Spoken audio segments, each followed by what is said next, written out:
On the next page, additional information is given. It is written on 31 January 2025, the total of the balances in the sales ledger was 17,180. However, the balance on the sales ledger control account was different. The following errors have been discovered which account for this difference. So we have received this information that the sales ledger balance and the sales ledger control account balance are not the same. Then after these three errors, part C is written. Calculate an amended figure for each of the following. First, let's determine the sales ledger total of balances. The original total of the sales ledger is already given, which is 17,180. And you already know that by default, this is a debit balance. Now let's see which errors need to be adjusted here. Error number one is the balance of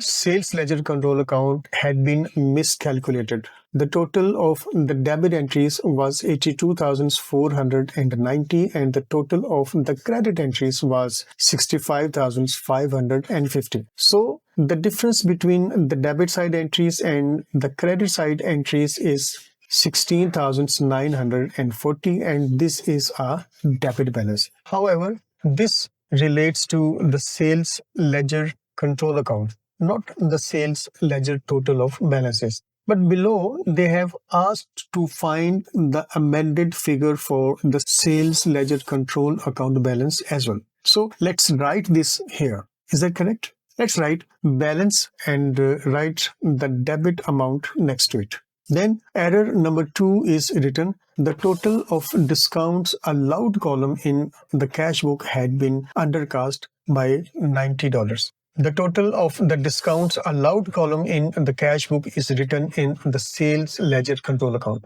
Discount allowed is actually written on the credit side of the sales ledger control account to indicate a decrease in receivables. If this total itself is undercast in the cash book, it means that an undercast amount, the lesser amount, was written on the credit side of the sales ledger control account. Therefore, $90 needs to be credited. Let's write discount allowed and write the amount next to it. Then error number 3 is written. A credit note issued to a credit customer for $120 had been correctly entered in the book of prime entry, but had been debited to the account of customer as $210. Well, the statement a credit note is issued to a credit customer for $120 had been correctly entered in the books of prime entry means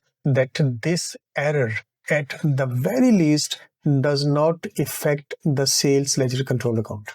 Okay, but the part says that but had been debited to the account of the customer as $210 reveals two errors here. Firstly, the customer should have been credited but instead was debited. Secondly, the amount should have been $120 but $210 was written. Since the customer has been incorrectly debited by $210, so to cancel this effect, we will credit it by $210, and since 120 should have been credited, we will also credit $120. So the total credit will be $330. Since the original total is already a default debit balance and this 330 is a credit, so subtracting these two gives an amount of 16,850. Next to it, we write corrected total of balances.